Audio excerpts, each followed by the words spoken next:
Hello and welcome to Incursion, an indie games podcast. Did it? Woo, I did it it right that time. Yeah. Yeah. Didn't sound like a mush mouth. Your weekly source for all the indie games news you need to know. This week we are bringing you 2 awesome indie games news stories. But before we do that, I'd like to introduce myself. I am one of your hosts, Vaughn Hyde, alongside my illustrious co-host, the biggest of average, Josh Boys. How you doing today, Big Josh Boy? I'm doing pretty well, man. I'm back. It's another week. Let's get at it. Yeah, another week, another podcast. So I'd like to ask you a question attached to what we were talking about before this podcast. How soon after they revealed prosthetic arms that were similar to the ones in Star Wars would you cut off your own arm?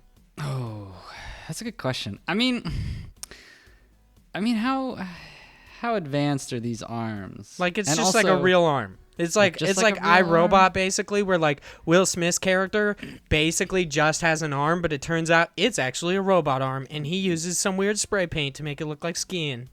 But will I feel the arm? Like, will I feel the connection? Here's the thing. I think it would be crazy if you could just be like, man, my shoulders and my arms always hurt and my back hurts, and like, let's get rid of him. Let's just change it all. And then, but it still feels like, still feels like I can move my body, and it has the same connectors, like neuron-wise, and they're all firing off, and I'm like, this is my body, but I'm also a robot, and I'm super-powered, and I feel great. Like, then I guess I would cut off my arms, yeah. Would you straight up just cut off your arm? Would you I don't know. I mean, I feel if you had to, would you legitimately just cut off your arm? Like 127 hours, just cut straight through it. 127 hours? I'm going to cut for that long? No, have you never seen that movie? No. Oh, that's a movie. I thought you were saying yeah. to cut my arm off for 127 hours. And no, I'm like, that I would not do. That sounds awful. Yeah, the movie based on like a real world occurrence where a hiker gets stuck between like literally a rock and a hard place and has to cut off his own arm to survive. I mean, well, his struggle is a little bit more real than mine. Yeah, dude, he climbed Mount Everest with a prosthetic arm. So if anybody deserves a robot arm, it's that guy.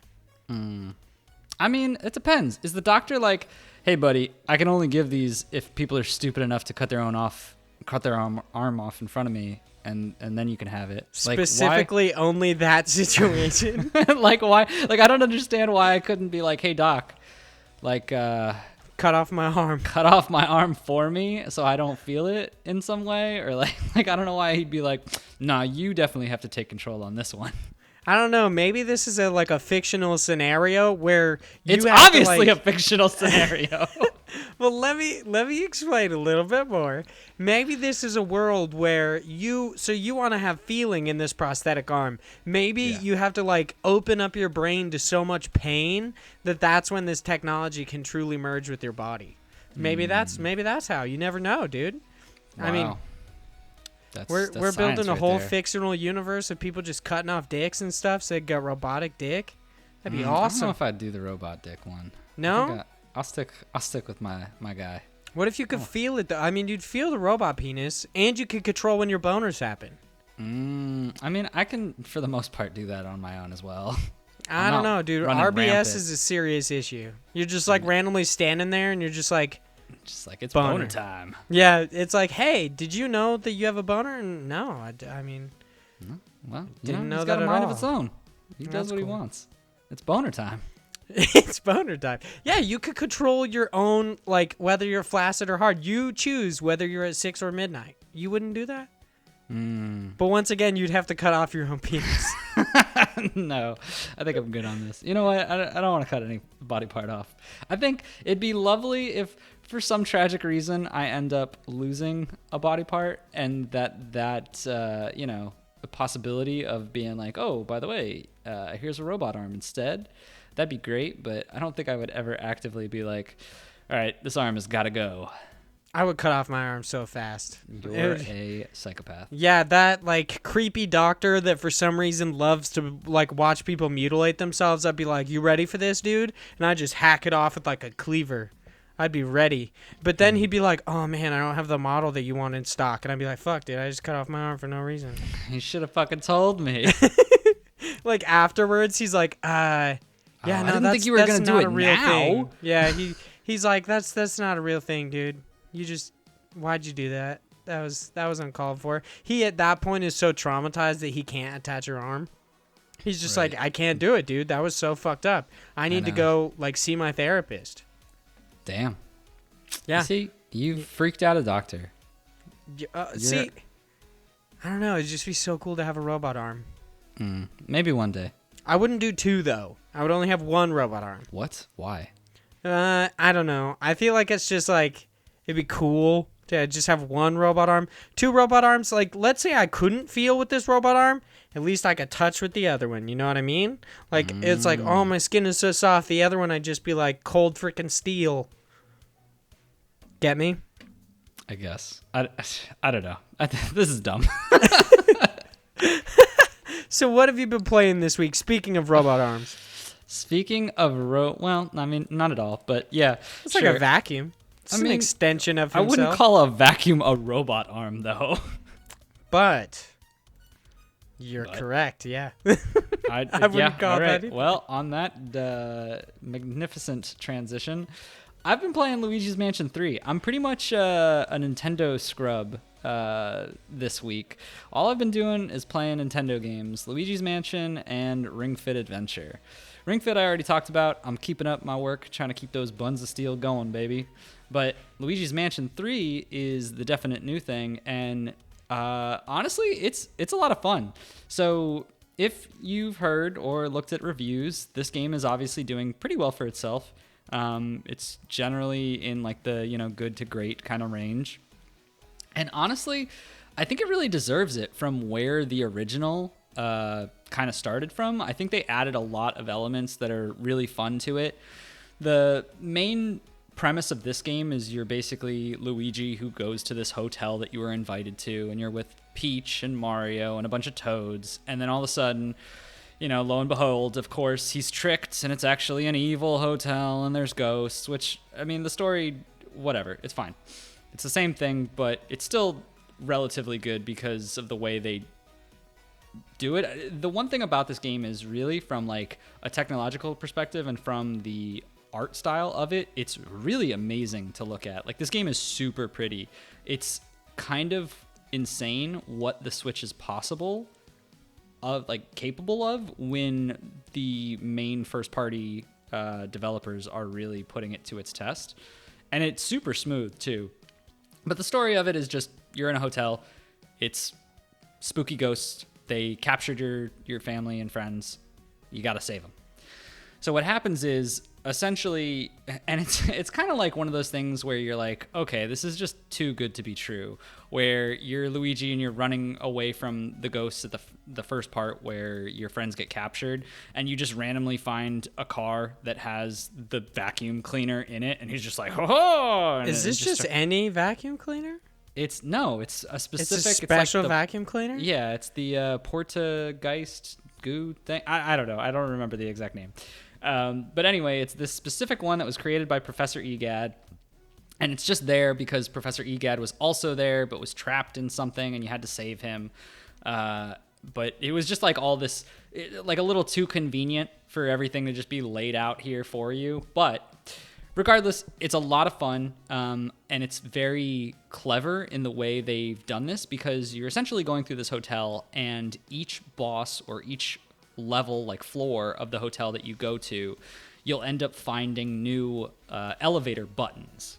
And so as you find those buttons, you're able to go to new floors. Each floor has this like theme to it. So there's one that's like a coliseum, one that's a jungle, one that's just all these random and very unique elements to it. Like one's a production stage for like film. And so in one of them, you're going through a bunch of like movie sets. So there's really creative and really like just wacky things from a hotel perspective, because this obviously makes no sense. But it makes it really unique in the fact that each time you go to a different world, like a different floor, every so often, like every 20 minutes in the game, you're basically getting a whole new environment, a whole new world to play with. And there's a lot of charm and just really nice elements to it. The one thing that I will say is although each floor has their own like unique boss for the most part, and those are very creative, the actual enemies themselves, there's not a whole lot of variety, at least not as far as I've gotten about halfway through the game, and there's a good amount that's over time been slowly kind of spoon-fed to you. But I feel like they could have done that pacing a little bit faster, because for the first like good hour or two of the game, you're fighting about the same ghost over and over again. And honestly, when you're just fighting the normies, it's a little like repetitive. Where does Luigi come into this scenario? So what's up with that? Luigi, originally he came from the remake of the first one, because they wanted to add like a second player element to it, and they added some multiplayer effects where you had the second character. But in this one, he's actually a main plot point in the game, and it's just basically used for a lot of puzzle solving in the game. So Luigi can go through like grates or into like sewer pipes, and will be able to get to other areas that you as Luigi are not able to. So there'll be things like he has to go through a specific area and open it, like unlock a door for Luigi, or he has to in one case you had to go up on the top of this one level, so you would have to put Luigi there. You would have to make him blow at one of the valves on this machine that would then push you up into the area. So as Luigi, you stand on that while the other character is pushing you up, and then you're able to move from there. The way they've done it is actually pretty easy to get. It can be a little overwhelming in certain boss fights where they push you to use both at the same time, because you basically you can only play as one character at a time, and you have to switch to each one. But they don't push that on you a lot. The only one gripe with it is basically to summon Luigi, you click in the right thumbstick, and I often find myself doing that a lot on accident, and it'll change to Luigi, and I'll be just kind of sitting there dumb while I'm trying to suck in a ghost. So it can get a little frustrating because of that, but that's just me being dumb and fat fingering it. But basically he's just there to solve puzzles in a lot of cases. There's certain bosses that will use it where you'll have to both either you have this weird thing where you shoot a plunger out, and there's a rope at the end of the plunger, and you have to suck the rope from that plunger so that you're able to basically pull on something. So you like throw objects that are really heavy by doing that, which is a weird way to explain that. But there's certain cases where you'll have to use... There's a lot of sucking going on. There's a lot of sucking and blowing. This is Luigi's Suckfest is really some goo. The name of the game. Luigi's Gooey Suckfest 2019. That's pretty much what I've been playing. But honestly, like it's a really fun time. Sucking and blowing as Luigi has been pretty nice. I definitely rank this in one of my top 10s for this year. Speaking of blowing, that's a little mean, but I'm not gonna... Damn. All right, let's go. All right, so I have somewhat soured on the Outer Worlds within the past week. Interesting. I was really on the train. I really loved it last week when we were on the podcast. And I was talking about how I love the characters. None of that has changed. But I realized pretty quickly that the combat just leaves a lot. It just... There's so much that I want there's so much more that I want in this combat, especially once I found out. And I assumed that eventually I would just get different guns. But the gun variety is basically non-existent. Yeah, they just add like the level 2, level 3 to it. Yeah, it's really annoying. Because I was like, oh, okay. So I had assumed that something similar might happen because of the kind of like seemingly low inventory space that you have. But I was like, maybe that's just a weird limitation. It's not going to be a big deal. And then I got some Mach 2 stuff and realized that I was just getting the same weapons over and over again. Yeah.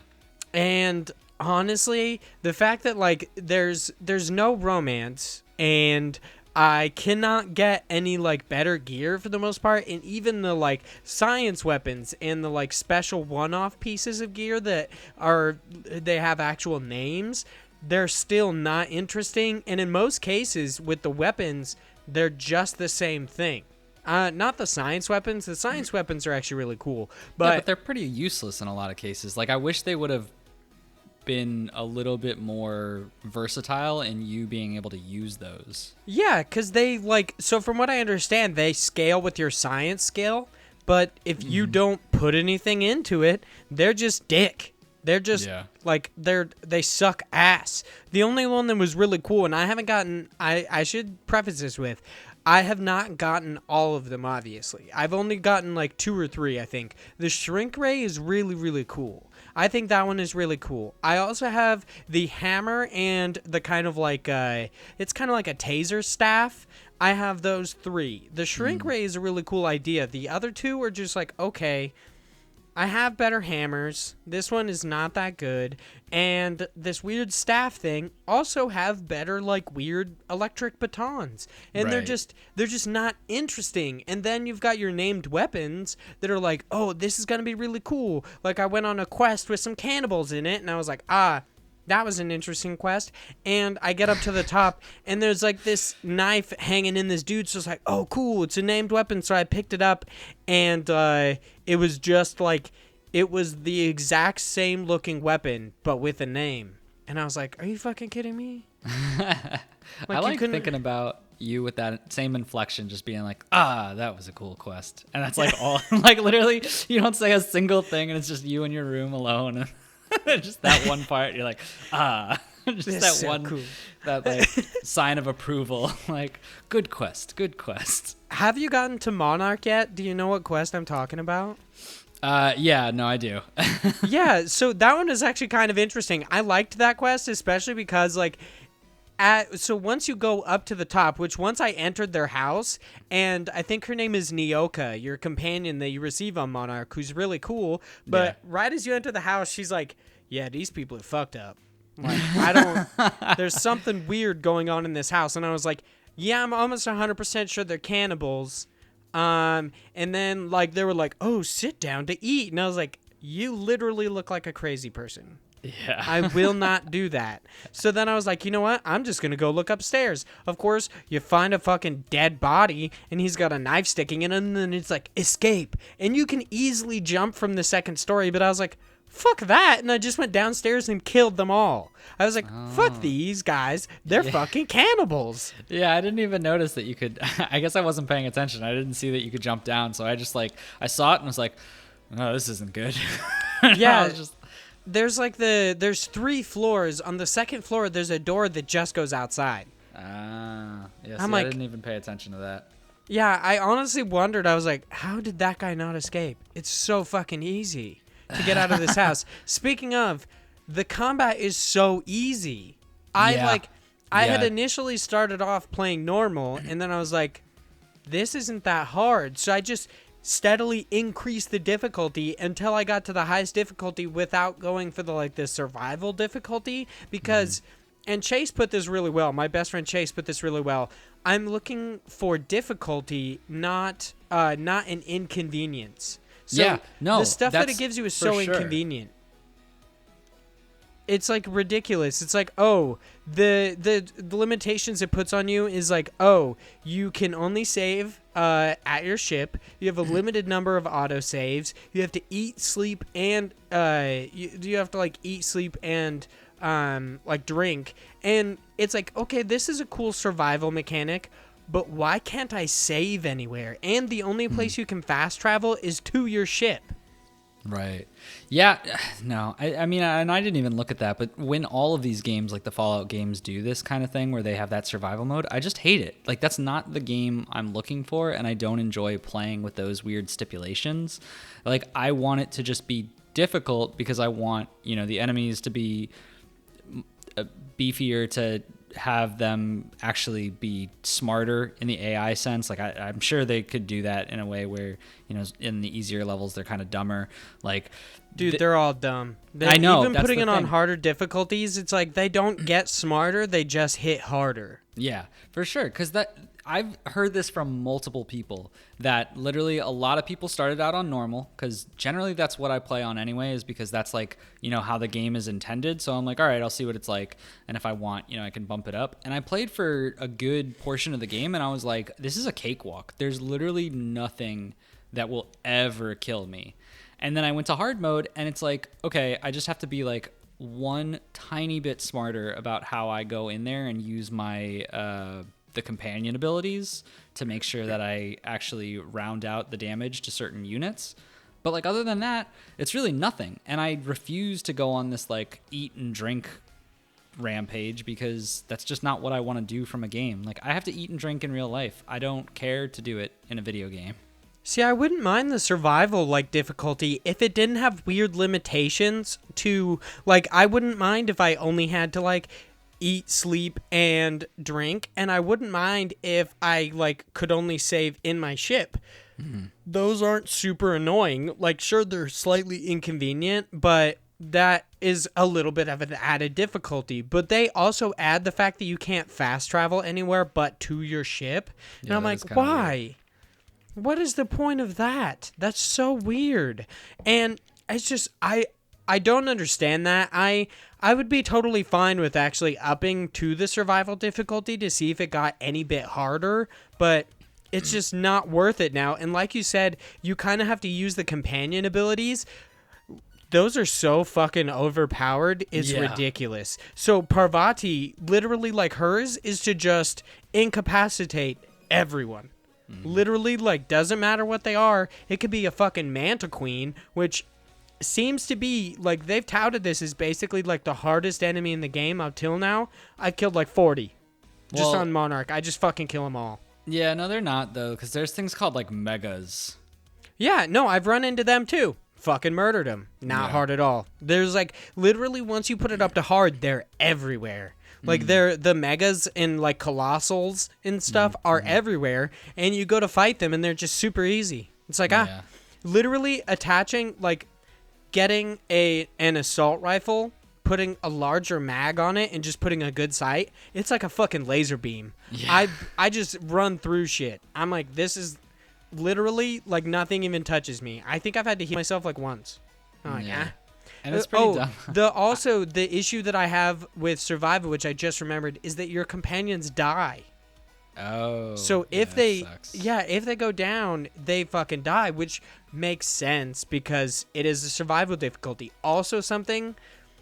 See, that one is just, I'm not okay with that. I don't like that. I don't want them to die. Well, that's what save states are for. Yeah, but then you only have you could only save your ship. It's fucking dumb. But so it left me wanting, basically, the combat in this. So I was like, you know what? And this is kind of weird to make this leap. But I was like, I've been wanting to play Fallout 76 for a while again because I wanted kind of the survival mechanics. I actually like Fallout 76 and I wanted the survival. So I downloaded it and I went and played it. And I'm going to tell you, I had the weirdest but coolest experience of my life in that game over the weekend.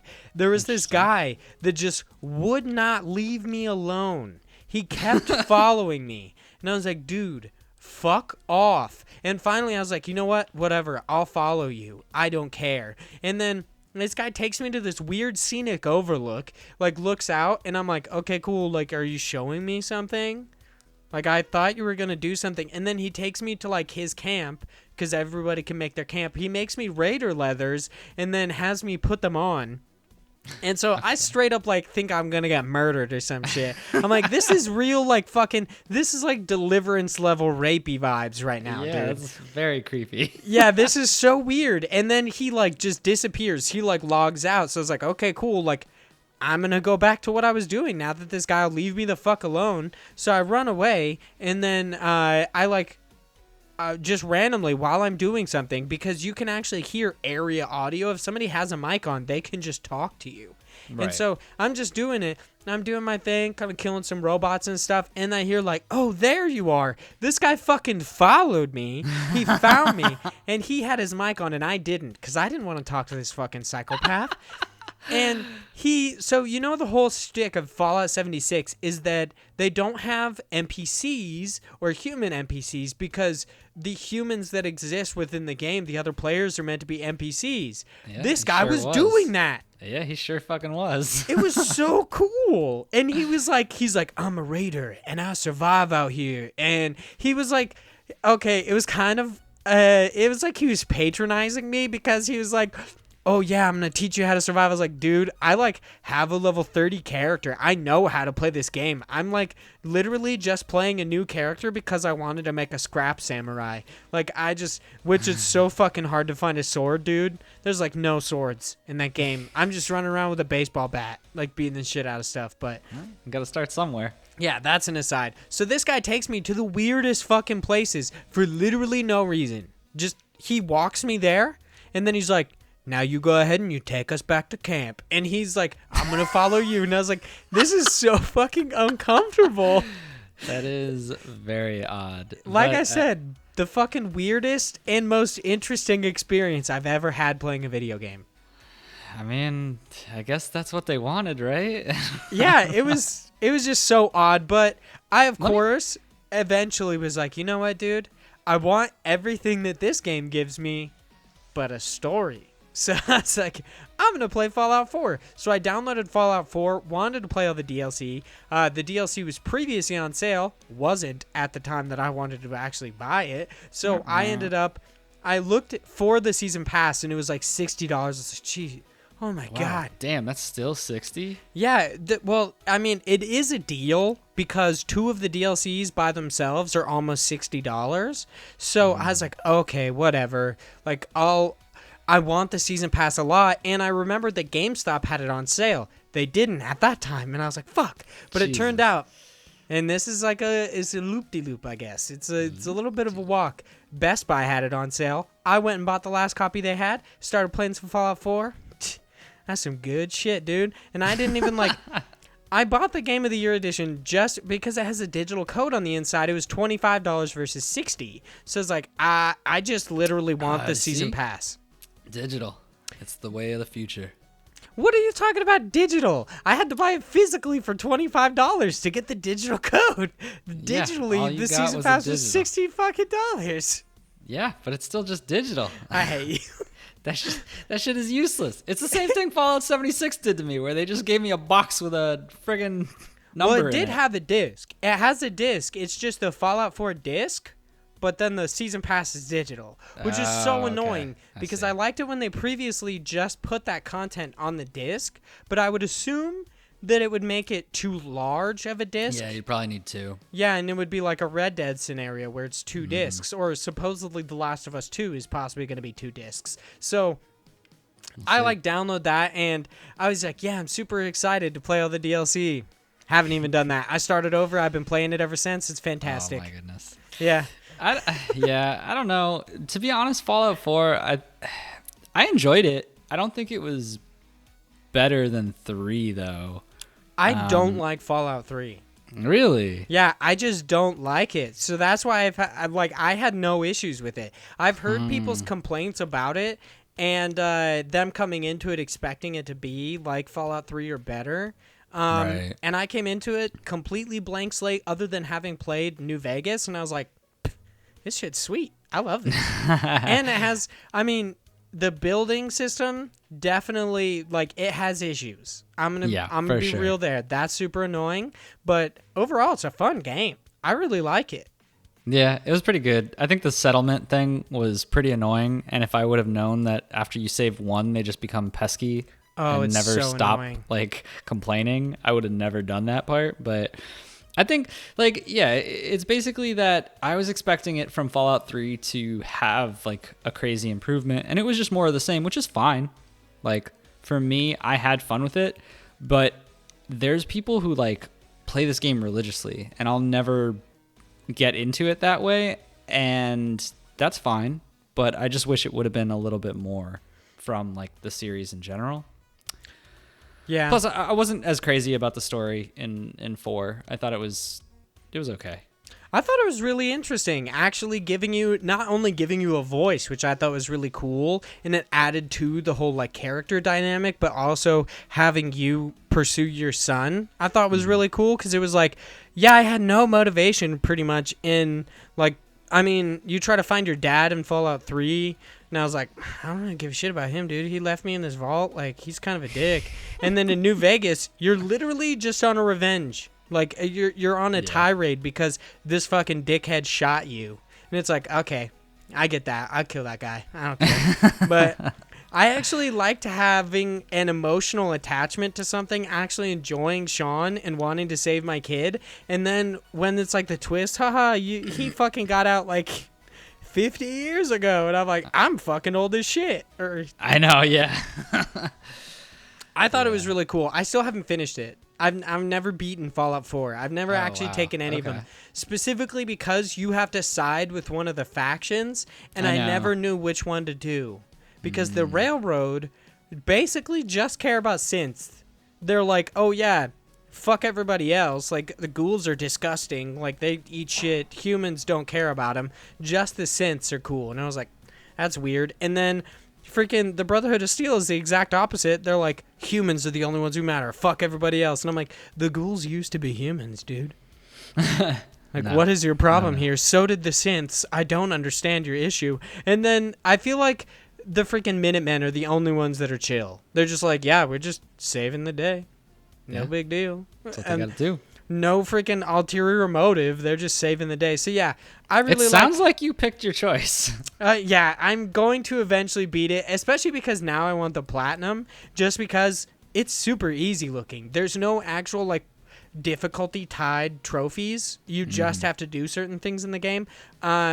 Yeah, I'm really excited. I will say, though, the way that I got around the whole, I have to save all these settlement things, is I just pop up, take all their shit, and then just leave them to die. I don't care about them. I just do the one.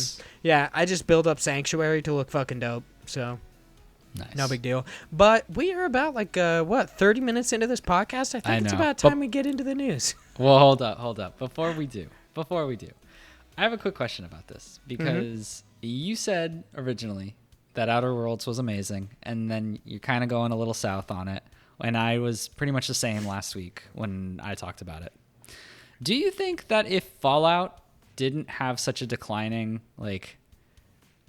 attraction from people, and just that the actual audience is yearning for something for so long now, do you think it would have done as well? Do I think that Outer Worlds would have done as well if Fallout 76 didn't suck so much? Like, if the circumstances were different, do you think Outer Worlds would have gotten so much of a positive, review from so many different sources? If anything, I think it's actually somewhat held back. I think it would actually get better reviews, if I'm being honest, because a lot of people are kind of they're coming at this wanting a new Fallout, or they're wanting Fallout New Vegas. And I feel like the fact that we haven't had or certain people haven't had their Fallout fix for so long has built up and made them idealize, basically put New Vegas on a pedestal, thinking it's one of the greatest games of all time. And then they get into Outer Worlds and they're like, okay, this game is good, but it's not as good. That's probably the same reason that I'm starting to sour on it, is because I have put Fallout New Vegas on a pedestal for the longest time because I love it so much. And now now Outer Worlds, once I got past the initial attraction to it, it's kind of this is actually not, it's kind of barren, if I'm being honest. The only things that are really driving factors for me with the Outer Worlds at this point is that I like the characters, but I can't really pursue them. I don't really have any impact on their lives other than you should date that chick. And she's like, I will. There's that. So I don't really know. If anything, I actually think Outer Worlds would get better reviews if people weren't yearning so much for a Fallout game. Yeah. Interesting. Yeah, I don't know. I can see it from both ways, I think. Because honestly, I'm right there with you. The main thing that's stringing me along is really just I like the writing of this game. I think if the actual dialogue in here wasn't as crisp as it is, I probably wouldn't have been at all as interested in it as I am. Yeah. So I'm definitely feeling the same way. I'm so surprised that I soured on it so quickly. I was like, man, this game is awesome. And then just randomly, once I got to Monarch, I was like, fuck, dude, this planet sucks. Like, this game. And I realized that I'm basically just playing it for no reason. I was like, I don't care about the hope. I feel like they should have made it a little bit more important, because that's basically, like, what you're doing in the story of the Outer Worlds is trying to save the settlers that are on the Hope, or I think that's what the ship is called. And I don't give a fuck about them. Why would I? I have no attachment to all these people. Like, I don't know. And obviously you should feel something for other people, but I don't know. They just didn't make these characters, like, none of them are interesting. Like, I don't know any of them, so right. I they don't didn't really show. know. They didn't show you any of them. Yeah, you don't know who's literally on there. don't see any of them. They're just like, they're fucking people like you, and I'm like, okay, I kill people like me, so Yeah. I mean, All whatever. right. But anyway, let's get into the news. Our first news story is over on Polygon. It is written by Charlie Hall, and it is Devolver Digital says one of its indies was plagiarized by a self-care app, which is so weird. Yeah. It's so odd, especially because the game that they plagiarized has oddly similar motivations as the self-care app. It's a little bit odd.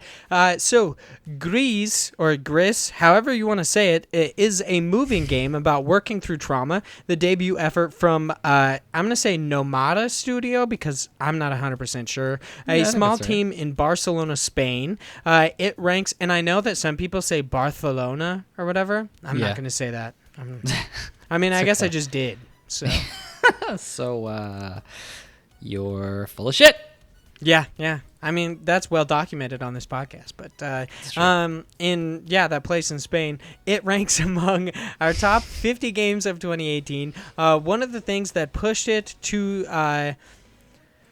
the fore was its, I guess, okay. To the fore was its remarkable art style and unique animations. Now, publisher Devolver Digital says those features have been plagiarized by the makers of a health and fitness app.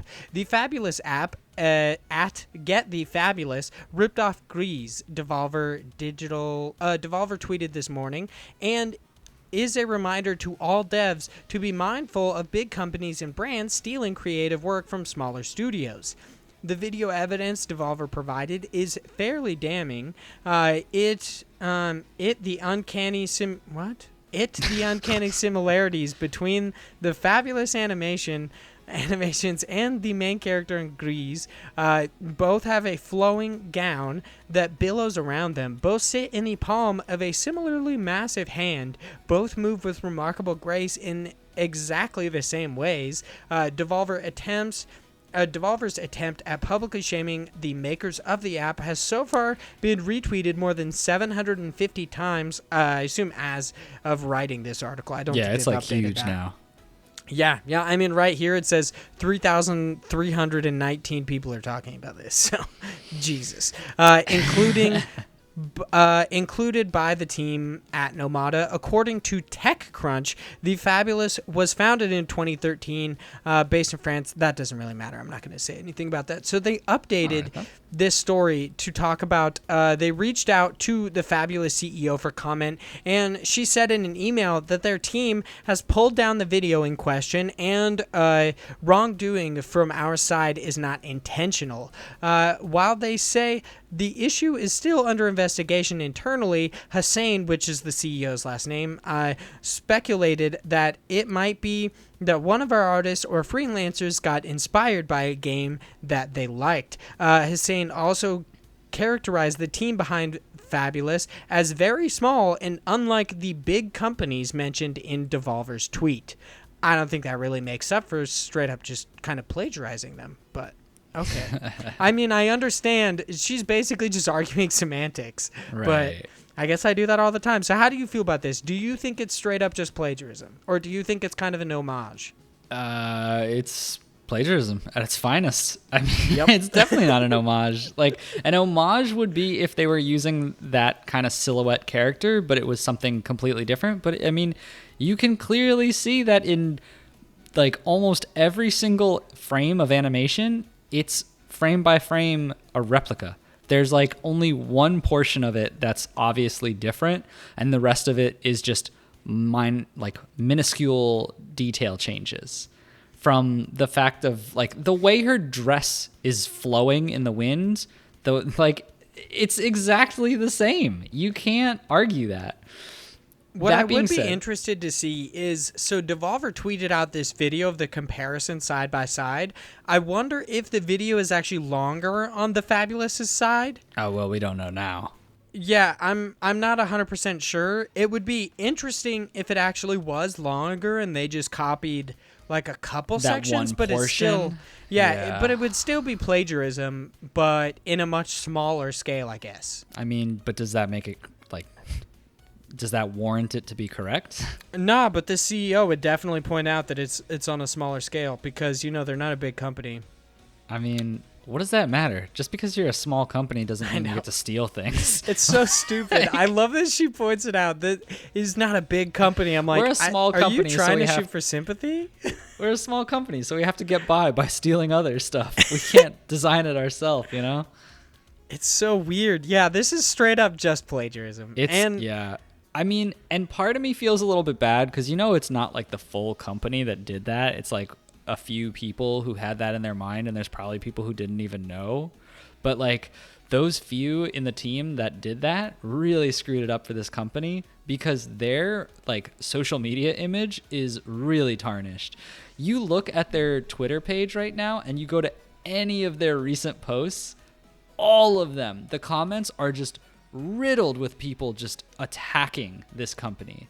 Literally just like every single one, like this latest one. Kindness does a little more than just help out a friend out.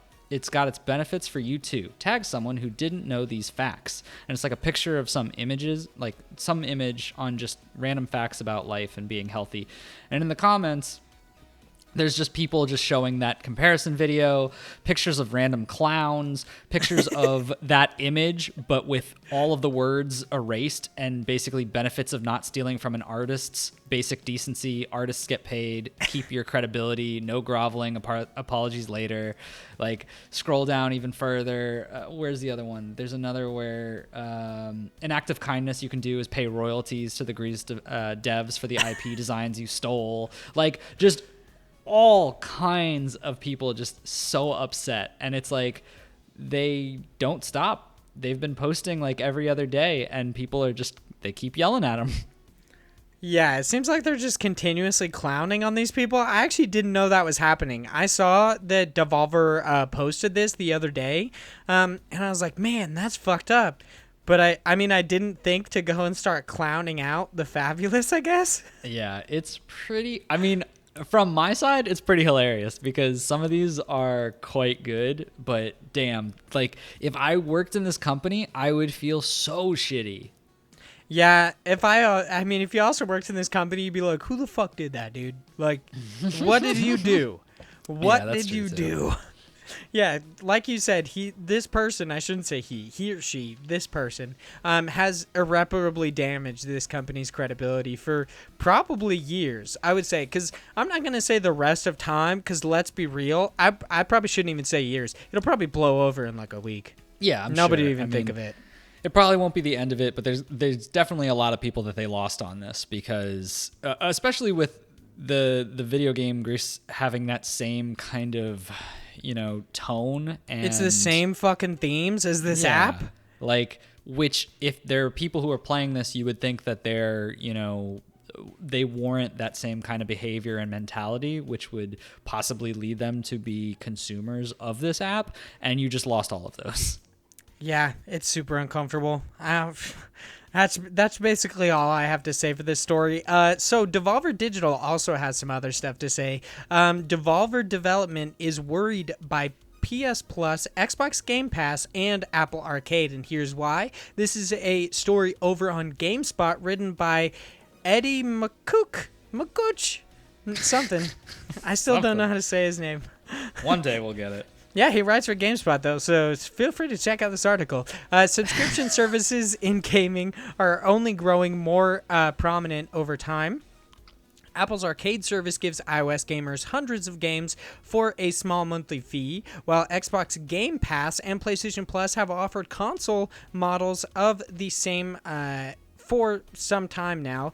These services and others like them are concerning in some regards to boutique games publishers like Devolver Digital, known for Hotline Miami and Genital Jousting. I still really love that they only ever seem to credit those two games. I don't understand. Yeah, I don't understand because like Genital Jousting is a funny game, but like that's not what I think of when I think of Devolver Digital.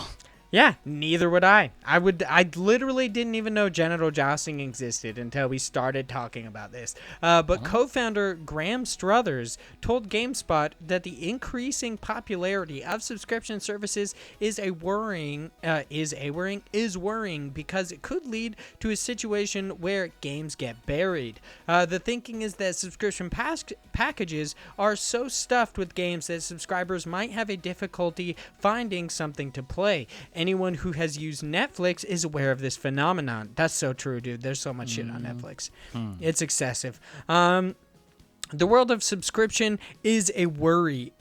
Subscriptions, I guess, is a worry. And we're active in these areas. So we can stand on the sidelines and just complain about these things.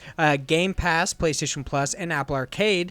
There are things we are participating in, he explained. You do wonder if it's going to lead to a situation where there is so much content that you kind of fall off the edge. That's the one that keeps us up at night. And then, okay, so this is what I was talking about with you before the podcast, that you could have just cut off the quote there, because that is the only thing that is necessary to this article.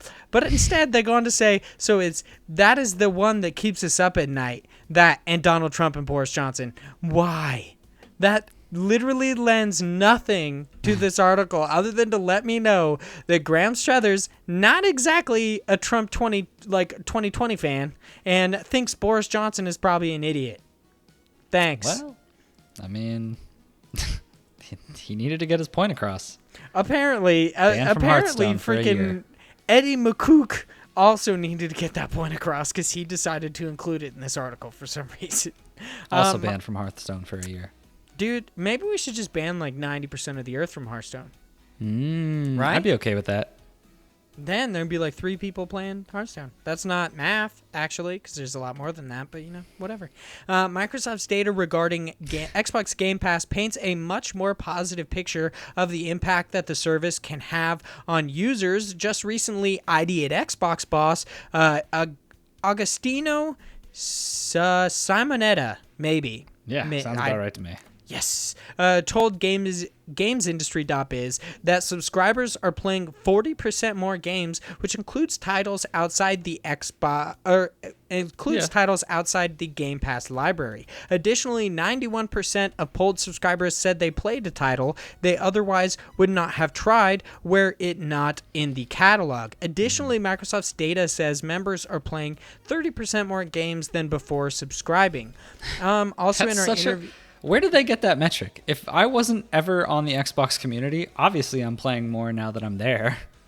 Yeah. It is a little bit of a skewed metric because it's like, okay, cool, I have 3 games just naturally, but paying $5, $10, whatever, I have like 40 games. Of course I would.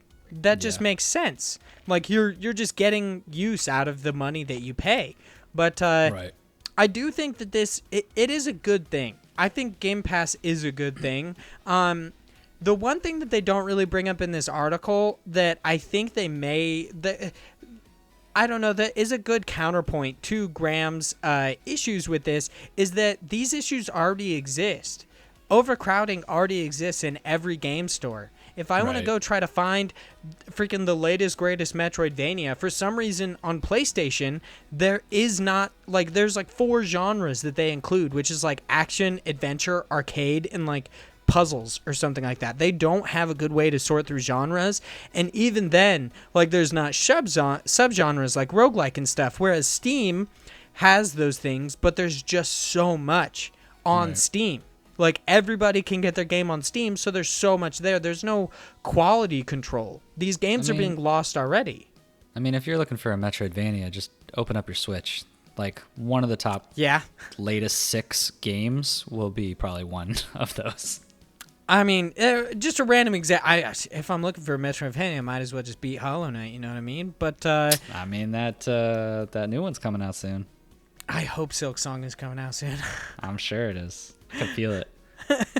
I can feel it in my robot penis. No, I didn't get that. I have a robot arm. Well, now your robot penis also can tell the future. So Boner I think time. you should get the robot penis. So how do you feel about this? Do you think that this is a legitimate issue? Or do you think that this issue already exists and these are actually kind of helping contain the issue? I mean, I don't think it's an issue for the reason he's giving. Like, I don't think overcrowding is going to be really the problem, but I will say, like, when what is his name? Eddie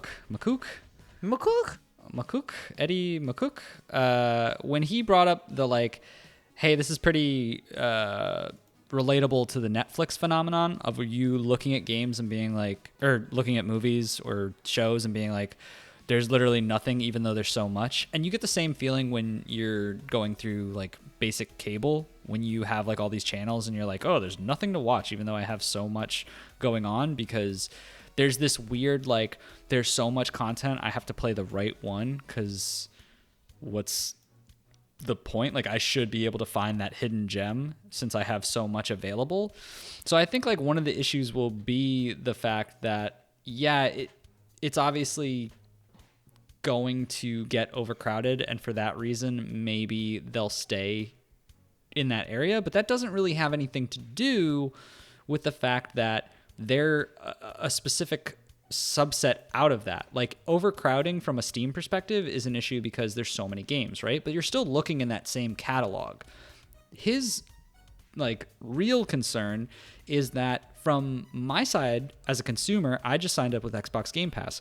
Why would I want to go now outside of that ecosystem, since I'm already paying for a specific amount and I want to get my best bang for the buck? I want to stay inside that ecosystem and not go to Devolver Digital, because now I have to pay full price for a game outside of that subset of games that I already have for free in, you know, quotes, because I'm paying a monthly service. But like, I think it does warrant itself to, now gamers will probably be more picky about the games that they actually pay for, because if it's not on a Game Pass or, you know, type of monthly service fee, then it really has to shine to be like, why would I pay full price of this? Like, they're leading us into this kind of world where unless it's something you really want, you're not going to actually go out of your way to get it. It's the same concept of movies. Like,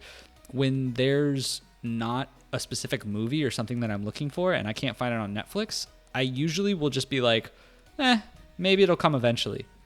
But if it's something that I extremely, extremely wanted to see and I need to see, then I'll actually go out of my way and I'll either buy that movie or go out to the movies. Like, there's this more of a quality that you're looking for that might become a problem, because especially in the indie scene and especially from a visibility scene, this is going to be very difficult if they're not actively marketing it properly into the right audience, and if it's not hitting the right marks that warrant it to be something that you would actually want to go out of your way and pay for now. Yeah, so you're basically, what you're saying is the issue is not overcrowding. It's the fact that, like, why would I pay for your game when I can just wait for it to come to Game Pass? Right, yeah, exactly. Or in that same token, why would I play that game if I have so many already in Game Pass? Yeah, I mean, the interesting thing about Game Pass is they do constantly add games, but they also do remove them. Right, so right. It's so the overcrowding issue isn't necessarily like 100%. You also, I think it's weird that he lumped like PlayStation Plus into it, because PlayStation Plus just gives you like a couple free games a month. It's not. I think he more likely was trying to talk about PlayStation Now. Right. Yeah.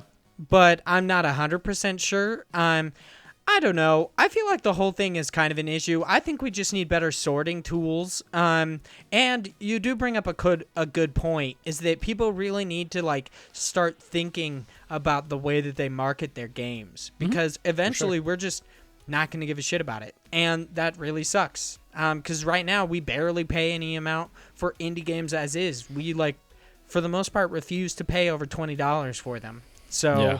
I mean, it still blows my mind. I don't understand how Xbox Game Pass like works from a monetary perspective for the different individuals. Like, I don't understand. Someone's got to be getting like boned in this. Like, I don't understand how Xbox or that company walks away in a positive deal from this, because ideally, like, you would have to be signed up for Xbox Game Pass for so many months to get the same value of Xbox paying out all of these different developers, or those developers aren't getting the money they would get if, you know, people were just buying their game. So I don't know. And you could argue at the same time that maybe the developers of those indie games might not have gotten as much of traction if they weren't on Game Pass. So you could argue from that side that maybe there's like, they take the brunt of losing money at the start because it gets the word out about their game. I don't know. Yeah, but it's about visibility. Good or bad, it's all about visibility. Right. But it's still baffling just that, you know, you're not really paying for that content. But like, it seems crazy how much I always see those random articles that are like, Netflix spent like millions of dollars. And I'm like, is it really like that lucrative where they can just waste that much money? Yeah.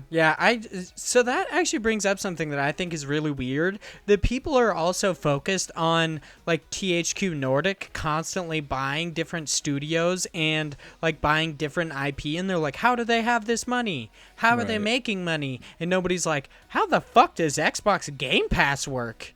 What? Yeah, I don't know. Maybe I'm just dumb. I just like, but it just seems pretty weird. Yeah, I guess I imagine the idea behind it is, like you said, just getting the word out and like basically just you give it for free to like, let's say 100 people so that 1,000 people see what they might say about it, and then they might buy your game, so it increases overall sales. But I don't really understand it either. But I think it's about time we hop into some news, Cram. Cram. News Cram is our weekly wrap-up segment where we, the hosts of Indie Incursion and Indie Games podcast, cram you full of all sorts of indie games news. This week, we have one quick news story for you before we hop into some deals and some new stuff. So, our news story this week is... I don't know why I'm transitioning so weird into this. So this week, for our first and only quick news story, we head over to Nintendo Life, where it's reported that developer Moondrop's puzzle platformer Degrees of Separation is getting online functionality through a free update and is available at the time of this recording. This means that you'll now be able to solve intricate puzzles with your friends. You actually enjoyed Degrees of Separation. Are you excited about this? You know what? A little bit, because I might actually... The only thing that sucks is, especially with online kind of stuff, the other person has to buy it. But one of the things is my wife will often play a game with me and then just kind of like play it once or twice and be like, that's it. I'm never going to play this again, because I just have to get something that really hooks her, which I'm so surprised. She is sticking with Ring Fit Adventure, which I'm like, good. Actually, like, play this damn game that we bought. She's getting those rock solid buns, dude. She's seeing results. You can pop a coin off those guys. I mean, I don't know what that really means. I've just heard it before. I don't know either, but I guess that's what my wife does now. But anyway, but like, I didn't beat this game because of that, and I need that second. Well, I think there's a way to do it where you don't need the second person, but I don't want to play it by myself. So it would be cool to find another person who has it and then actually play it online, since my wife won't do it with me. But we'll see if that ever happens. So we've got some deals for you. Our first deal for you this week comes by way of GameSpot, where it's reported that iPhone and iPad users can now download Supergiant's hit action RPG Bastion completely free. Be warned that the process at which you receive Bastion is quite elaborate, so I'd recommend using Stephen Petit's article as a guide. Stephen Petit also reports that Cuphead lovers can now pick up the limited edition art book on Amazon for only $63.84, which is an oddly specific price point considering it originally retailed at $100. I don't know why that caught me off guard so much, but I was like half in a breath at the time. Man, honestly though, like, I'm not gonna lie, I looked at it and I was kind of like, man, I actually kind of want this thing. It's kind of cool. Yeah, I saw really it too. is. I just think the $63.84 is so weird.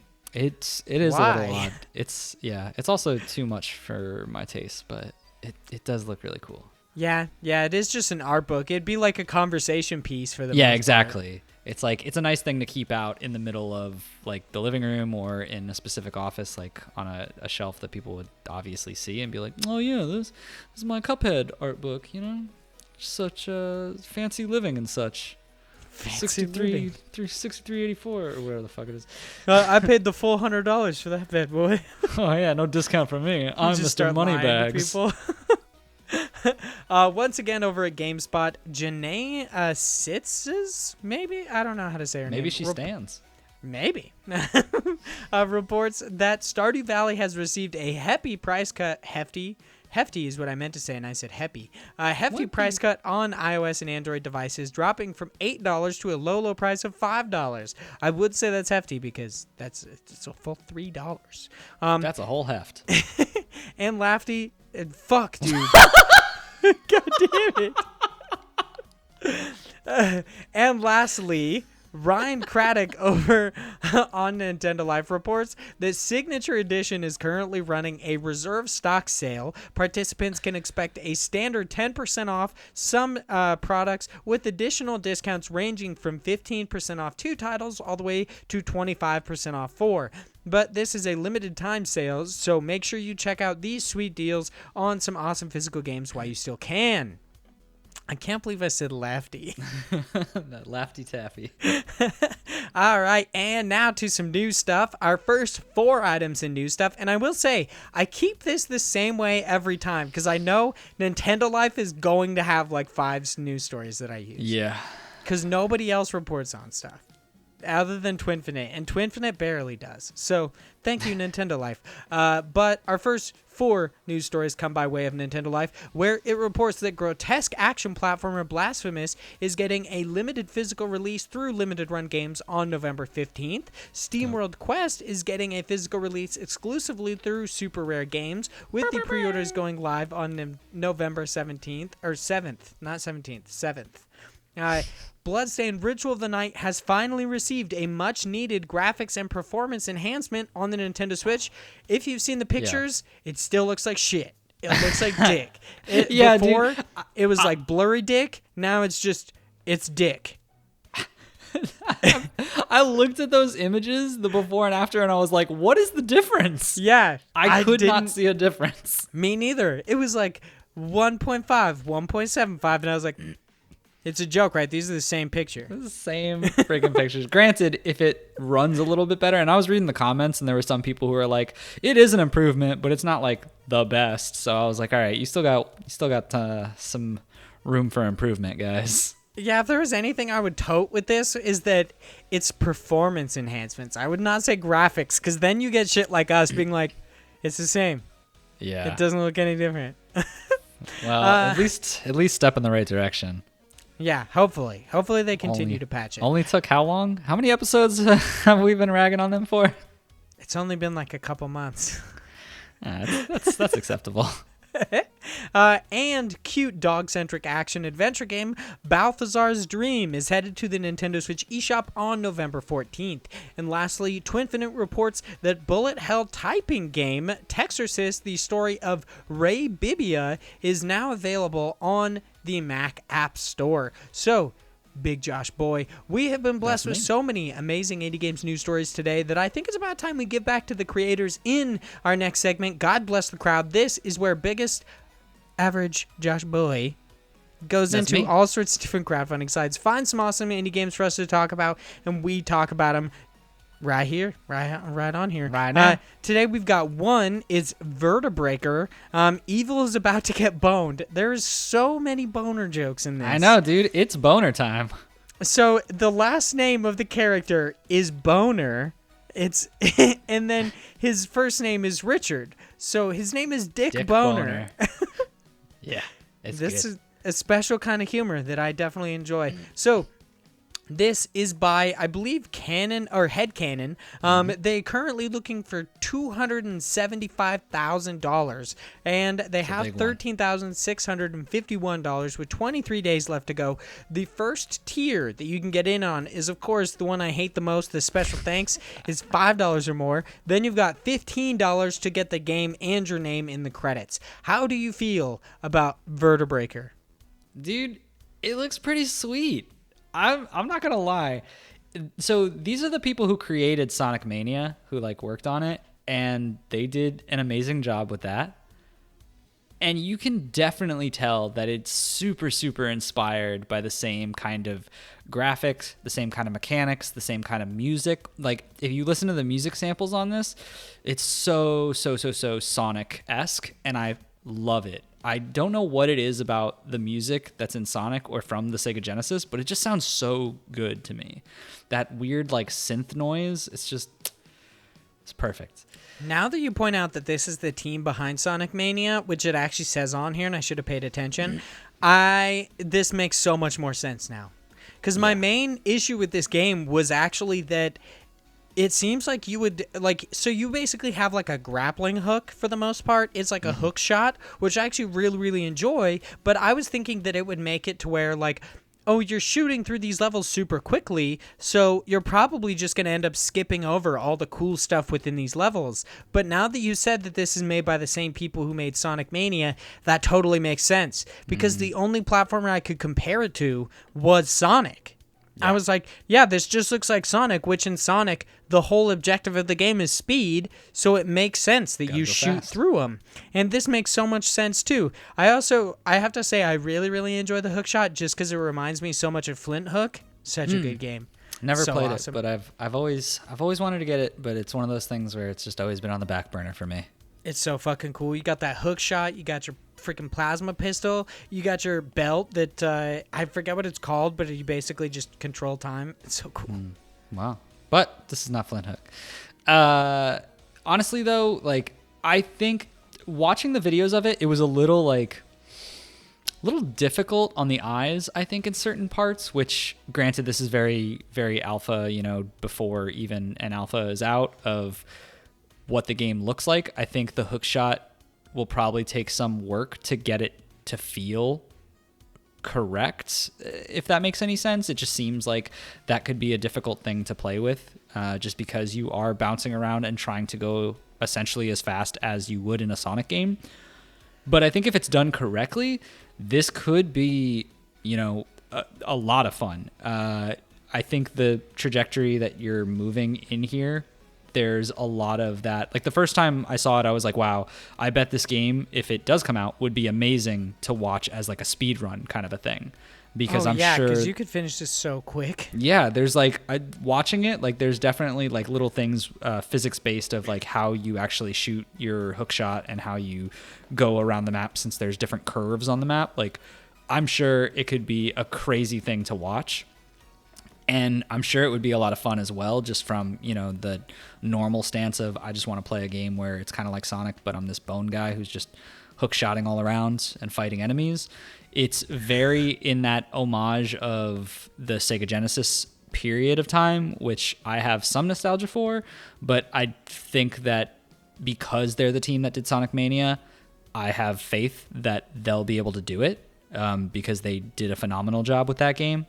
My one concern, though, is just this game, they're asking for a lot. Yeah, it's an excessive amount. So they explain that a little bit below, it's like, well, wait, you said you need how much? And they explain it saying, all right, we get it. Those funding goals look intimidating, and you think that your contribution is a drop in the bucket compared to what we need. That's fair, so let's get real. We know that you may have come to expect lower funding goals even when the campaigns end up earning many times what is asked for. For you, we have shaved every cent possible from our minimum goal. It can only otherwise offer an explanation. We're just now starting a brand new game with a brand new IP from scratch. What you see in the demo is everything the game currently is, which comparatively isn't much. We have no capital with which to fund any further development, and we'd rather bring this game directly to you rather than subject ourselves and our game to the complications and risks of dealing with the publisher, which makes me think that they had actually like a bad experience with Sega.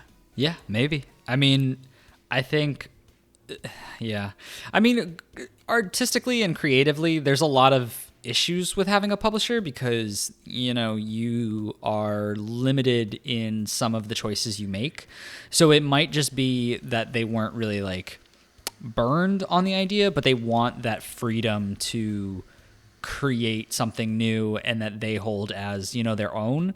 Obviously, with it being Sonic, you have to stay within some boundaries, so it's easy to see why they would want to take that jump into being totally self-published.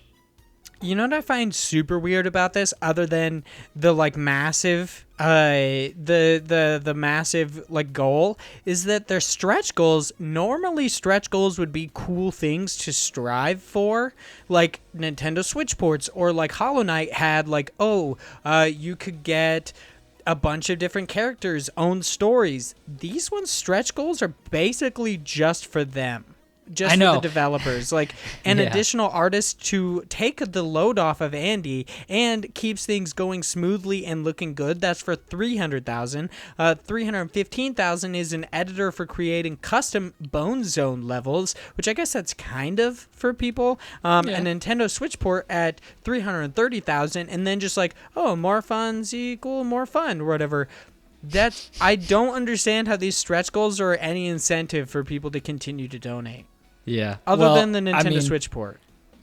Granted, I don't know if they're going to really hit the initial one. Like, so that's the thing. Like, it's possible. Like, games have made an incredible amount on Kickstarter. The fact that they're 23 days left and they're nowhere near their goal makes me a little nervous about this. Granted, you know, this could be one of those things where, just like with you, it's not clearly defined. Like, it is clearly defined in the fact that you read like one of the first sentences, but if you just look at this from face value, you don't see that it's that Sonic Mania team. Or if you think of Headcannon, you probably won't think of Sonic Mania just because, you know, it's that one title and they generally just think of Sega with Sonic. Yeah, maybe they should have made a bigger deal about it in the trailer. Yeah. To prove that they have like this track record, that they put out a fantastic game and they can make this one. Mm-hmm. Yeah, no, I definitely think so, because it's not as obvious. If you look at the game, you can see those elements and it makes sense, but like not no one, but it's more influential to put it in that video that gets across, because that's the thing that's going to be shared and is that quick point of you have to sell yourself in, you know, that minute that you have. And then if not, people might look away. Yeah, they do point out in their like kind of like description of why they need so much money, that if they don't get backed, you don't lose any money. They just give it back to you. Yep. So do you think that you would pledge any money for this game? Honestly, I'm kind of thinking about it. One, because I don't think it's gonna happen, so you know it's no skin off my nose to pledge.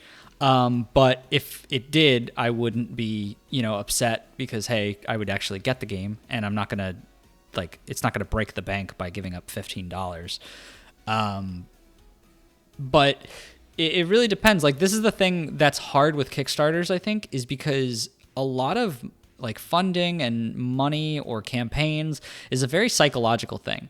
You as an individual will take a look at these numbers, and just based on the fact that it's such a high number and they don't have that amount, the fact like the longer this goes, the more like the less likely people will be to contribute because they see it as a lost cause. Yeah, if it comes down to 10 days and they still have 100,000 to go, they're just like, yeah, that doesn't. There's no way that they'll get that. So what's the point of even like donating? Which tier would you go for? Would you just do the 15? I generally never go for any of the extra bonuses, just because most of them, like in this one, are things like a digital art book for 20, a digital soundtrack for 25. I mean, granted, I love the music, but I'm not the type of person that would flat out buy a gaming soundtrack because I wouldn't generally listen to it, like other than when I'm playing the game. So for me, it doesn't really make much sense to go for any of the higher tiers, just because I don't want to spend that much money. I'd probably just stick to the 15, which is usually the normal one that I would push for any Kickstarters I back. Do you have any closing thoughts on this Vertebreaker? I mean, not really. Honestly, I kind of hope it does come out, because especially from what the team has done in the past, I'd love to see more and an actual new IP from them to see how they incorporate those kind of Sonic mechanics that they've learned, and perfected, and push that into something else. Just because Sonic is a great game, but obviously you want something more or something new, especially when there's been so many flops out there. And I think having something similar to it, but something very fresh, would be an interesting new addition to this type of, I don't even know what to describe it, but like fast-paced platforming series. So would you recommend like our listeners back this as well? I mean, I don't like to tell people specifically, just because Kickstarter is a weird place, because you can't always 100% ensure that things are going to go the way that's intended. I think this team can, for the most part, be trusted based on their history. So I would recommend it if you're a fan of what they've done in the past and you think this looks interesting. But obviously, with any Kickstarter, there is that element of risk when you're putting in your money. All right. So let's get into our last segment on this podcast now with our random questions. We have quite a few today because Chase wrote in 3 for some reason. He's going crazy. He's going all out. He couldn't, maybe we should have just, broken them up over the episodes when we don't have any questions on the next one. Yeah, but why do that when we can just answer all of these crazy questions in one? He is the same person who wrote in about the upper decker last week. So what a guy. Don't worry, though. These aren't as weird. So his first question, what would be the worst / most inconvenient thing for the government to make illegal? Air. Breathing? Yeah, that would be most inconvenient. Breathing would suck. Dude, I mean, granted, that would definitely clear up, the high population numbers. It's a pretty pessimistic and cynical way to think about things. But damn, that would suck. So many people would just die.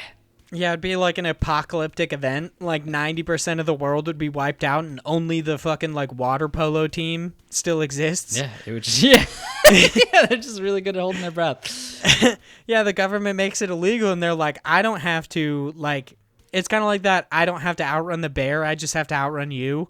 So it's I don't have to hold my breath forever. I just have to wait for the president to die. I mean, I guess that works. What would that be called? The air purge? Maybe. Yeah. Yeah. The great oxygen purge of 2020. Well, it's coming. So these other question, what two you totally normal things? What I think, so I'm not going to go with something that is necessary for human life, but I think if they outlawed, if they made it illegal for you to drive yourself places, I would hate that so much, because then you would have to rely on public transportation, or you would have to robot cars. Yeah, you would have to rely on so many different things. I guess technically you could still use, you could ride walk. A bike. I'm nice. That's dumb. I didn't do that. The good stuff for the environment, the healthy alternatives. That's what you can't do those things. Well, it's actually like in India right now. I guess their like air quality is so bad that they actually like Yeah, the government's charging for it. It's crazy. yeah, they started to do a bunch of different things. Like I'm not 100% sure on the charging stuff about that stuff, but they actually had it to where people with like even number odd license plates could drive on certain days, and people with odd could drive on other days. Whoa, that's nutty. Yeah, so like if you had an odd numbered license plate, you could not drive your car. You would have to carpool with somebody who had an even license plate number. What if it ends with a letter? Well, it's supposed to be like, I don't know. That is a good point. What if it ends with a letter? Nobody knows. Then you just always get to drive. There's no way to know. But yeah, I think driving would be the worst thing because I live in Idaho and everything is kind of like separated by large stretches of land, even though technically I live in a city. So it would be such a pain in the ass. I don't want to pay like Uber people because technically they would not just be like driving themselves. They'd be driving other people. Right. So that's like a loophole. That's so true, I guess. Yeah, I don't know. I would hate that too. I mean, I'm not going to pay those assholes. I wish they would just restructure the cities so things are closer, but yeah. Because I would make public transit better. I would totally, well, that too. But I mean, I would totally just take the metro if I lived in like one of those cities that has that, or I would, if I could, I would love to just bike to work because that would be my ideal situation. But like my commute is already 35 minutes by car, so like I'm not gonna ride my bike for like 2 hours to get to work. Jesus. All right, his next question is, what two totally normal things become really weird if you do them at the same time?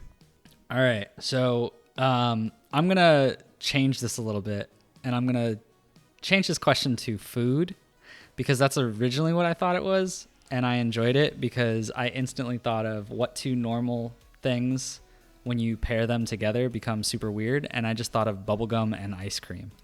Oh, you're such a bitch, dude. It's so good. I don't understand your issue with this fucking ice cream. It's so delicious. It's the same thing as putting gummy bears on your ice cream. When I fucking do that too, dude. When it gets cold, it just turns into rocks. You're just destroying your damn mouth. I mean, yeah, that's true. Gummy bears I'm not going to argue that fact. They're so much better separate.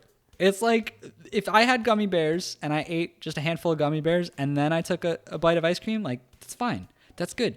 But if you just load them up there, they freeze and they turn into these just like ice cube bears, and you cannot eat them.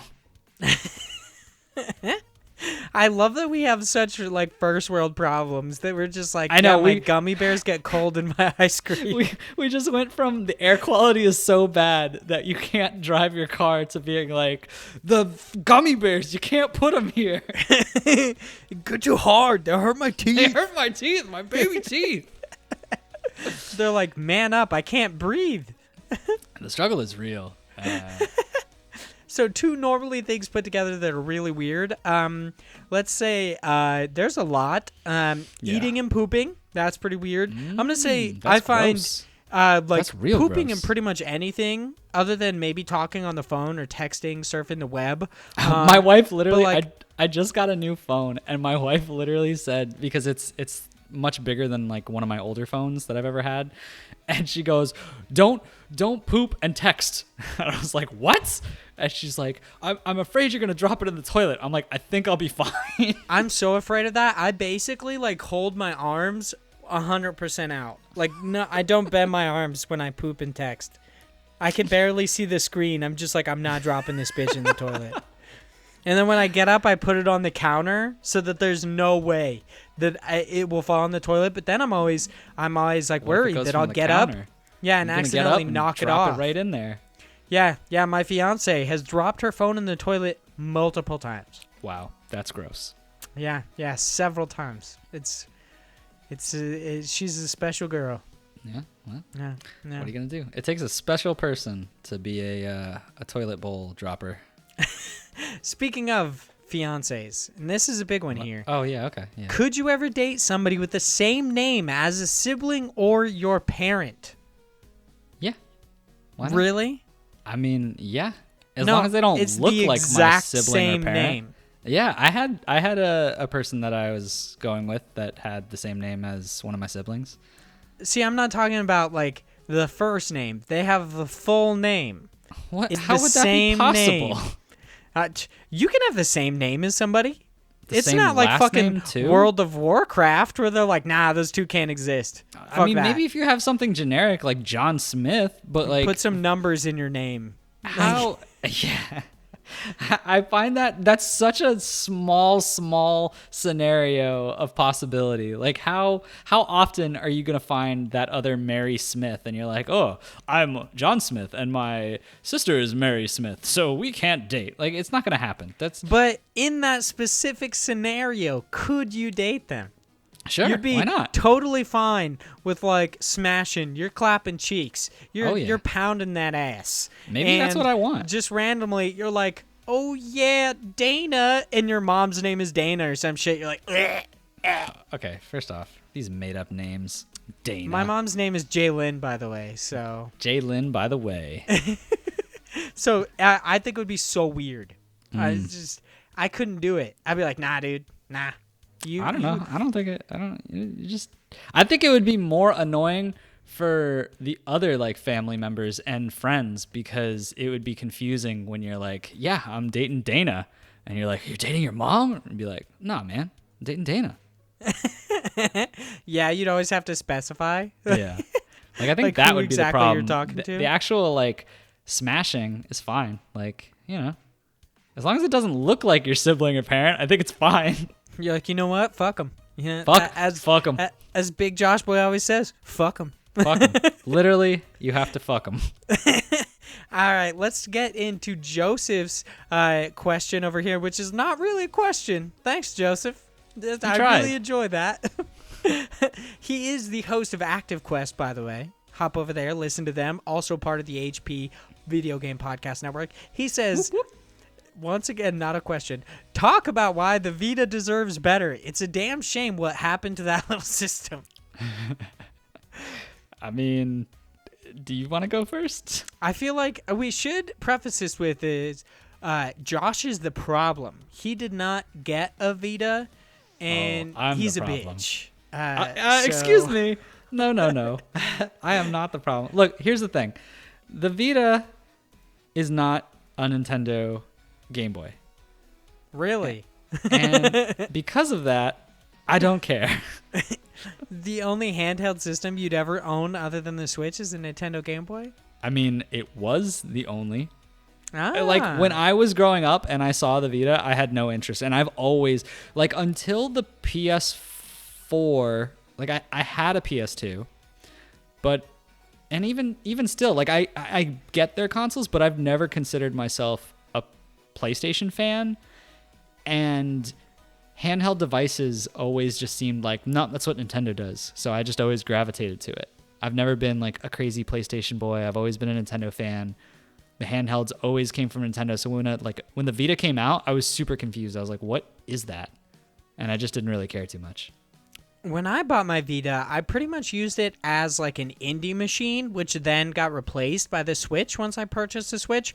Now, I really want a Vita again so I can play Persona 4 Golden because I'm watching the Persona 4 anime and it's just chef's kiss. It's super good. It's basically like a standard shonen anime, but also slice of life, and it's super funny. Yeah, you probably don't understand anything I just said, but it's great. No idea what you're talking about. You should watch it. You should watch it. It's good. It's good. But so the Vita itself, let's talk about why exactly it failed. And it seems to be the consensus is that Sony just did not put enough kind of stock in the Vita, and third-party games just weren't necessarily published on the Vita. And when they were, and I'm talking about big third-party games, but when they were, they came out like Borderlands 2 on the Vita, which from what I understand is a buggy mess that just eats shit. Like... It barely runs, and what it runs is, like, not good. It is just not good at all. So, but they did end up releasing a lot of really cool games on the Vita, like Freedom Wars is really good, Persona 4 Golden is really awesome, a bunch of different indie games. They're not exclusive to the Vita, but you could purchase them there, which was really nice because you could actually play them on the go. This was, of course, before the Nintendo Switch, so... like I played Bastion on my Vita for a little while. I will admit I played Bastion on my Vita for a little while, and then I moved to the PlayStation 4 because the Vita, it just did not fit in my hands well enough to actually like play an action heavy game. I get that, because the same thing happens to me kind of with the Switch. Like the handheld version, I enjoy it, but half of the time I play it in handheld mode, but actually take off the controllers, like the actual Joy-Cons, and just leave it kickstanded. Yeah. I played a lot of Nuclear Throne on the Switch, though, on the Vita, which is really nice. I actually love Nuclear Throne, and it's like perfect for the Vita, even though it needed like basically the same kind of twitch shooting that everything else needed. I don't know why Bastion was so different. I feel like Bastion might have been different because it needed like some precise movements for certain, like not necessarily platforming segments, but like I use the sniper rifle a lot, and you have to really pay attention for when it charges up. So the Vita died. It sucks. It especially sucks because they're no longer producing Vita cartridges, which means the games that I really want to collect will eventually cost way more than I'm willing to pay for them, which is, once again, a first world problem, but I don't care. Time to collect now. Yeah, that's basically what I'm trying to do. I've been buying up a bunch of old Vita games, even though I don't own a Vita, so that I can play them when I purchase one again. But it's like $150 pre-owned, and I'm like, dude, you are gouging the shit out of this because you know that they're not going to do anything. Plus, another reason that it failed is that fucking proprietary memory card that cost excessive amounts. Like a 64 gig one was over $100. Damn, that's nuts. It's like bullshit. It's total bullshit. But the Vita's dead. None of us are happy about it. Long live Vita Island, you know. P.S. I love you callback. But do you ever think it'll come back? Like something like a PlayStation handheld? No. I don't think they have. From what I understand, PlayStation has like put in for patents on different handheld devices. Right. But I don't think that they will. I mean, actually, with the success of the Switch, I think it's possible. Yeah, but if they wanted to succeed, they just have to put more stock in it. They can't just kind of put it out to die and not act like it doesn't exist. And they have to like put. What I mean by put more stock in it is it shouldn't just be a machine for like indie games and like obscure JRPGs. It needs to be more than that, similar to the Nintendo Switch where like big games come to it. And they might not run as well, but they run well. Like you can play Doom on your Nintendo Switch and it's an acceptable experience. People are playing the Witcher on the Nintendo Switch and apparently enjoying it. Yeah, it's freaking crazy. So if Sony ever does do it again, they need to really put the thought into it, make a good piece of hardware that can run these larger games, and then actually try to attract these different publishers and developers to the platform and not just have it be niche. Or if it is going to be niche, lower your expectations for how many it's going to sell, because it's not going to be many. Maybe the PS5 is actually a handheld console. It kind of looks like a pair of binoculars right now. Maybe you just pick it up and just look through it, and you can. If I'm being honest, I really hope the PS5 looks like the dev kits, because that looks so fucking stupid, and I think it's so funny. I hope in my heart of hearts that it looks like that, because it's fantastic. It's awesome. It looks like a boomerang. That's it for this episode of Indie Incursion and Indie Games Podcast. Thank you guys so much for listening, and thanks for writing in, both Chase and Joseph Yaden. Awesome questions, except for Joseph just doesn't understand what a question is, dude. That's okay. He's trying. He's a great writer, but doesn't understand what a question is. I'm starting to worry about him. He's got a lot of projects on his plate. He doesn't have time for forming questions, all right? That's a good point. He's just like, talk about Vita. I gotta go. I gotta work on this next guide for IGN. Yeah. That's so cool that he's doing that. If you guys would like to write into the show, make sure you follow us at IndiePod on Twitter. I tweet out a link every Monday, and I'm actually doing it well this time. I've done it twice. I know. I'm so proud of you. Yeah. I'm trying to get on the account more, like some stuff, tweet a little bit more, try and actually, places, kid. Actually use it as a Twitter account. Not just basically like everything on my own account and put stupid shit on there. Yeah. I mean, put stupid shit on ours. That's fine. It's who we are. It's whatever, dude. If you would like to hear my stupid shit outside of the show, you can follow me at Hyde Legion on Twitter. You can follow Josh at _George90. And make sure you check out some of the other podcasts within the HP Video Game Podcast Network. We got like Handsome Phantom podcast. You got Active Quest. We are actually going on the Classic Gaming podcast sometime in November. I don't know when that's going to come up, but I'm excited to go on because apparently we are their doppelgangers. Like, yeah, our podcast is the eerily alternate similar. universe. Yeah, it's the one where we actually, instead of talking about a really small niche, we talked about an even smaller niche. I mean, do you think I think they're gonna classic talk about games the same is weird actually shit? bigger. Probably, yeah. I think the this'll be first interesting. thing that they're going to talk about when you get up on there, they'll be like, hey, have you ever done an upper decker? And I'll be like, Let's fucking no, go, but boys. I want to. It's fucking boner time. They're like, so, how's that biotic penis treating you? And you're like, I didn't opt in for that one. Yeah, I'm all about those robot arms, but not the robo penis, dude. It's just not way the too peen. cool for me. I guess so. Yo, and for all the followers out there and listeners, be sure to give us 5 stars for the podcast. We've gotten a few more recently. We're at 4 ratings. Someone left a comment that I'm really confused at. I don't know what exactly they were trying to say. Did you see this one? No, I haven't been on to check them, but now I'm absolutely going to check after this. It's I'll give you the tagline. In Cambodia, spiders are a delicacy. No, I do actually know what that is. He's one of the people from the HP Video Game Podcast Network, and it was because on my solo episode, I said that I sleep on the ground and I always feel bugs on me. And I was like, I brought up that they say you eat 7 spiders or 8 spiders in your lifetime. So he's saying in Cambodia, eating spiders is a delicacy. I don't believe you. Even if you live in Cambodia, just stop eating spiders, dude. Jesus. Anyway, it was very strange from an outsider perspective. Yeah, that's my nightmare right there. Is like, that's why I don't travel, is because people eat spiders. You can quote me on that. That's why I'm afraid of traveling. All right, that's a weird one, but thank you for the people who have rated us, and please, if you do please subscribe and please leave us a review. And on that note, thank you guys so much for listening, and we'll see you guys next week. Bye, guys. That robo dong.